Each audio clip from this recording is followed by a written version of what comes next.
तो friend finally America ने बीते कल के दिन ईरान के ऊपर एक बहुत बड़ा हमला कर दिया है। ट्रंप ने दुनिया के सामने क्या कहा था कि मुझे 2 वीक का समय चाहिए प्लानिंग करने के लिए कि मैं इस युद्ध में कूदूँ तो कैसे कूदूँ, या फिर मुझे 2 वीक का समय इसलिए चाहिए कि क्या पता मैं ईरान और इसराइल के बीच में सीज फायर करवा दूँ, बस आपको युद्ध विराम करवा दूँ और उसके बाद मुझको मिल जाए शांति का नोबेल पुरस्कार। और जो पाकिस्तान की तमन्ना है खासतौर पर आसिम मुनीर की, उसकी तमन्ना पूरी हो जाए।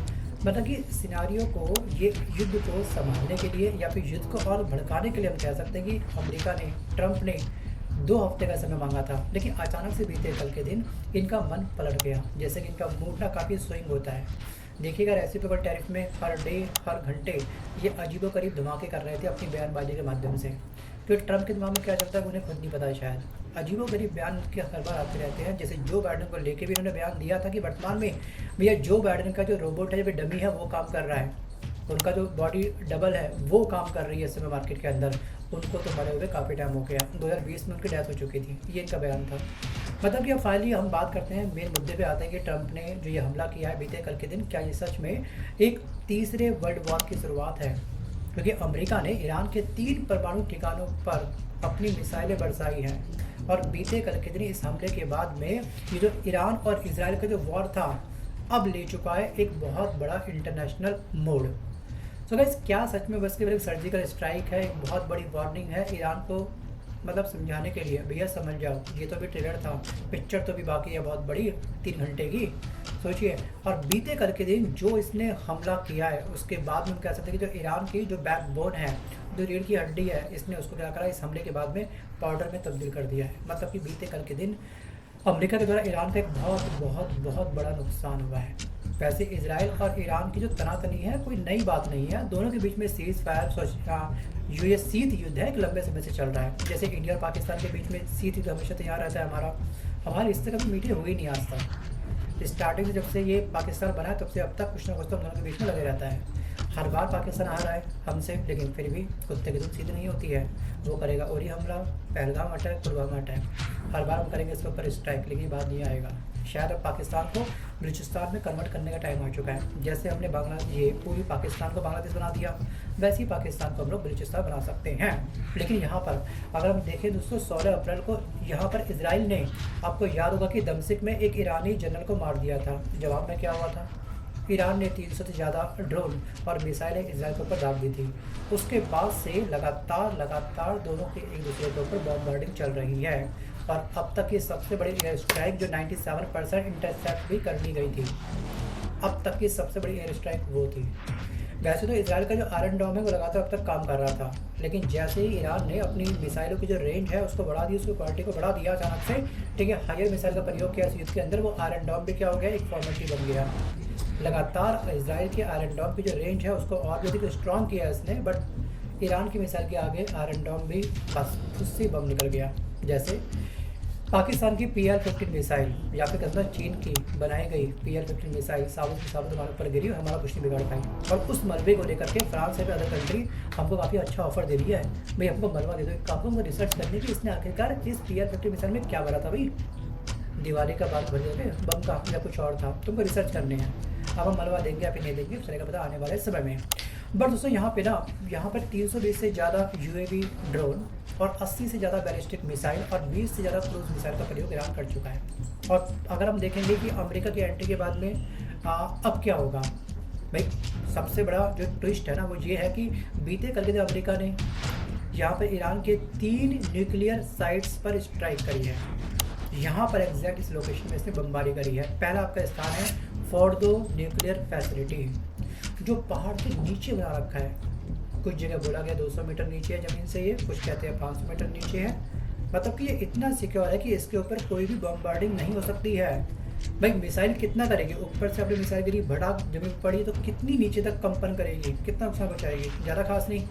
तो अमेरिका ने अपनी इस एडवांस मिसाइल का प्रयोग किया जो एक नौकानुमा होती है, आगे एक बहुत बड़ी पिन होती है, अंदर ज़मीन को खोद देती है पूरी, जब स्पीड से आती है फिर वो ज़मीन में घुस के सीधे ब्लास्ट करती है।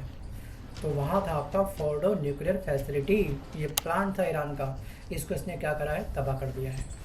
उसके अलावा नातांज यूरेनियम जो एनरिचमेंट प्लांट था जहाँ पे ये यूरेनियम का संवर्धन कर चुका था ईरान 90% के आसपास, मतलब कि ये अब ईरान 4 परमाणु हथियार बना सकता था। ये थी रिपोर्ट आपकी IAEA की रिपोर्ट थी। सोचिए, उसने ये तो कहा था। उसी की रिपोर्ट के बाद तो सारा का सारा फसाद स्टार्ट हुआ। मैं तो बात करूंगा अभी चंद मिनट बाद इसके बारे में। सो अब क्या है, फाइनली यहाँ पर नातांज यूरेनियम एनरिचमेंट प्लांट पर अमेरिका ने बीते कल दिन हमला कर दिया। जो काम इसराइल नहीं कर पाया ना, वो काम बीते कल दिन अमेरिका ने चंद सेकंडों में कर दिया। इसके अलावा अराक हैवी वाटर रिएक्टर पर भी इसने हमला किया है।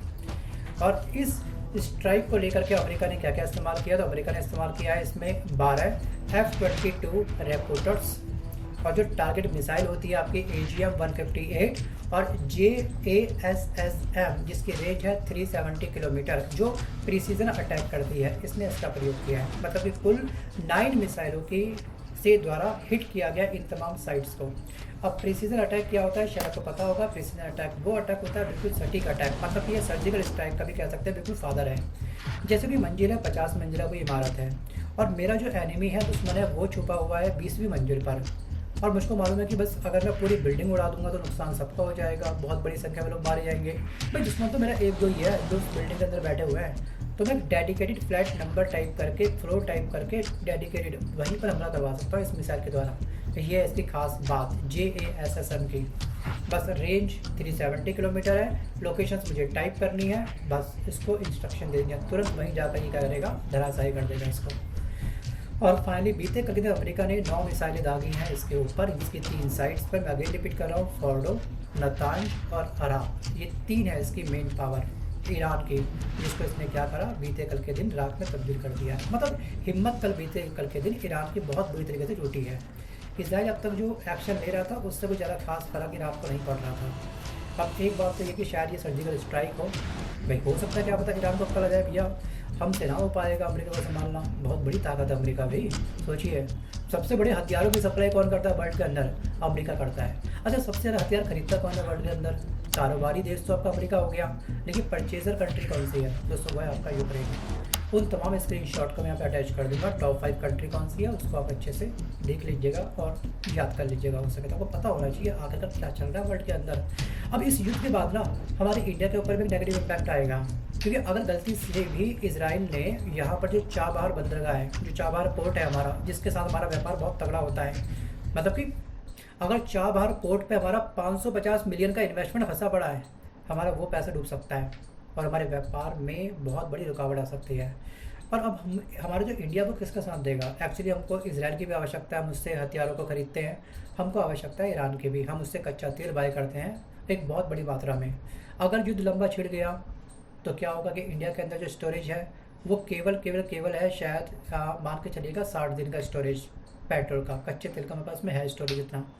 अगर युद्ध लंबा अगर इनके चल दिया ना तो प्राइस जो का पेट्रोल के बढ़ जाएंगे, क्योंकि दुनिया में जो चीज़ काफ़ी कम मिलती है उसकी प्राइस ऑटोमेटिक क्या होते हैं, बढ़ जाते हैं। जैसे कि आपका हीरा हो गया, दुनिया में हीरा कम है तो उसके प्राइस ऑटोमेटिक क्या हो गए, बढ़ गए। सोना कम मिलता है तो उसका प्राइस बहुत ज़्यादा हाई है। वहीं पर जो लोहा है, जो आयरन है, उसका प्राइस काफ़ी कम है, वो हर जगह अवेलेबल है, और जो चीज़ हर जगह अवेलेबल रहेगी तो उसकी वैल्यू ऑटोमेटिक क्या हो जाएगी, कम हो जाएगी। ये प्रकृति का नियम है। सो गाइस अब ना इंडिया को भी नुकसान होगा।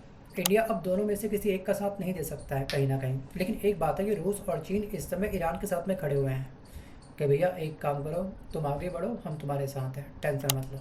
और ये दोनों एक बहुत बड़ी महाशक्ति है और दोनों एक बहुत बड़े दुश्मन है कहीं ना कहीं अमेरिका के। वो शायद इसी ताक में थे कि अमेरिका कब इस युद्ध के अंदर कूद जाए और कब अपने दुश्मन से बदला ले, सीधे आओ कभी हवेली पर। ये इनका कहना था शायद चीन का और रूस का, और फाइनली अमेरिका हवेली में आ चुका है इनकी। अब क्या होगा क्या नहीं होगा वो चलेगा पता आने वाले समय में। तो वीडियो में आगे बढ़ने से पहले आपने मंथरा का नाम तो सुना होगा। मंथरा रामायण की एक प्रमुख पात्र है जो रानी कैकेयी की दासी थी, और इसी मंथरा ने कैकेयी के कान भरे थे। उसके बाद पूरा रामायण तैयार हुआ, मतलब कि इतनी बड़ी जंग हुई, और भगवान श्री राम को इसी मंथरा के कहने पर, इसी मंथरा के कान भरने पर कैकेयी ने क्या मांगा था, राम जी का 14 वर्ष का वनवास मांग लिया था। फिर क्या हुआ वो सब हम सब जानते हैं। लेकिन आखिरकार इस इजराइल और इस ईरान के युद्ध में मंथरा कौन है, ये मेरा आपसे सवाल है। भाई डाक में सोचिएगा, उसके बाद ही आप मुझे कमेंट करिएगा। सो गाइस इस दोनों के वॉर के बीच में जो मंथरा है ना, वो है आपका अंतर्राष्ट्रीय परमाणु ऊर्जा एजेंसी की रिपोर्ट, जो 7 जून 2025 को पब्लिश हुई थी। क्या कहा था इस रिपोर्ट में? इस एजेंसी ने यही तो कहा था कि भैया ईरान के पास में 121.6 121.6 किलोग्राम एक हायर क्वालिटी का शुद्ध यूरेनियम इसके पास में रखा हुआ है और मात्रा कितनी है 90%। सोचिए हथियार बनाने के लिए, परमाणु हथियार बनाने के लिए जरूरी मात्रा जो होती है वो होती है 25 किलोग्राम और इसके पास क्या है 90% तक पहुंच चुका है। तो मतलब कि 25 × 4 मतलब कि ये जो ईरान है वो अकेला, इसके पास इतना यूरेनियम संवर्धन हो चुका है कि वो परमाणु हथियार एक नहीं दो नहीं बल्कि 4 परमाणु हथियार बनाने की सामग्री अपने पास रखता है। और जैसी ये रिपोर्ट मार्केट में पब्लिश हुई, ये रिपोर्ट एज ए मंत्रा जैसे ये मार्केट में लॉन्च हुई, उसके बाद इजराइल को सब चल गया पता। फिर क्या हो गया, फिर फाइनली आपस में इनका युद्ध स्टार्ट हो गया। मतलब कि 7 जून को रिपोर्ट आई, 9 जून 2025 को इजराइल ने फोर्डो न्यूक्लियर प्लांट पर मिसाइल स्ट्राइक करी थी और उसके बाद नेक्स्ट डे 10 जून को ईरान ने जवाब में हाइफा बंदरगाह और तेल अवीव और एयरबेस पर इसने क्या कर दिया था, ईरान ने हमला कर दिया था। 14 जून तक अब तक लगभग इजराइल के में 113 लोगों की मौत हो चुकी है, 700 लोग घायल हैं और फाइनेंशियली क्राइसिस कितना हुआ है उसका तो कहने ही क्या। और जो ईरान है, ईरान में 172 लोगों की मृत्यु हुई है, 1100 लोग यहाँ पे घायल हो चुके हैं। और इजराइल की जो जनता है इस समय क्या मेट्रो के अंदर सो रही है, जो पब्लिक शेल्टर होते हैं वहाँ पे सो रही है, क्योंकि उनको ये पता है कि जो ईरान हमले कर रहा है ना वो वहाँ के सिविलियंस के ऊपर हमले नहीं कर रहा है, वहाँ की जनता के ऊपर हमले नहीं कर रहा है। ये तो ईरान ने कम से कम युद्ध का डेकोरम बना के चला है। अब देखेंगे क्या होगा क्या नहीं होगा आने वाले समय में। लेकिन एक बात तो साफ साफ ये कि ईरान ना शायद सीज़ फायर के लिए तैयार ना हो, क्योंकि इस अमेरिका के हमले के बाद में ईरान ने एक बहुत बड़ी चेतावनी दी है किसको, अमेरिका को। मतलब कि साफ साफ ईरान ने ये बोला कि अगर अमेरिका ने फिर से हमला किया तो हम सीधे सीधे सीधे अमेरिका के नौसैनिक अड्डों को टारगेट करेंगे। लोकेशन उसने प्रोवाइड कर दिया ईरान ने, जाओ कर लो प्रोटेक्ट, कर लो अपना आयरन डोम तैयार, कर लो अपने एक काम पर नौसैनिक अड्डों को आप सिक्योर, अमेरिका हो सके तो ले लो अपने मित्र से अपनी हेल्प इजराइल से, उठा लो उसका आयरन डोम लगा लो अपने इस नौसैनिक अड्डे के ऊपर। सोचिए एक्चुअली यहाँ पर जो अमेरिका के जो फेमस जो नौसैनिक अड्डे हैं उसमें दोस्तों आपका है USS जिसका नाम है कैरियर स्ट्राइक ग्रुप, और जो सेकंड है दोस्तों आपका USS एक आपका एम्बिशियस ग्रुप। ये 2 इसके फेमस नौसैनिक अड्डे हैं जिसको तबाह करने की बात करी है बीते कल के दिन ईरान ने, मतलब कि धमकी दी है, बात नहीं शायद डायरेक्ट धमकी दे दी है। क्योंकि ईरान की ताकत हम सभी जानते हैं कि इसके पास बैलिस्टिक मिसाइल है जिसकी रेंज कम से कम 2000 किलोमीटर के आसपास है। F1 फतह मिसाइल का एक बहुत बड़ा स्टॉक इसके पास रखा हुआ है। इसके पास ड्रोन शायद 136 और फतह मिसाइल मार्क 150 और स्पीड जिसकी है 15,000 किलोमीटर के आसपास, ये इसकी पावर। और यानी कि अमेरिका का कतर, बहरीन और UAE बेस अब खतरे में है।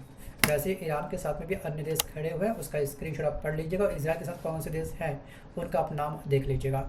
बाकी मुसीबत में कौन देश कितना काम आएगा वो चलेगा पता आने वाले समय में। भाई देखने में लगता है कि हर देश हमारे साथ में खड़े हैं, लेकिन जब जरूरत पड़ती है ना तो कुछ लोग शायद पीछे भी हट जाते हैं।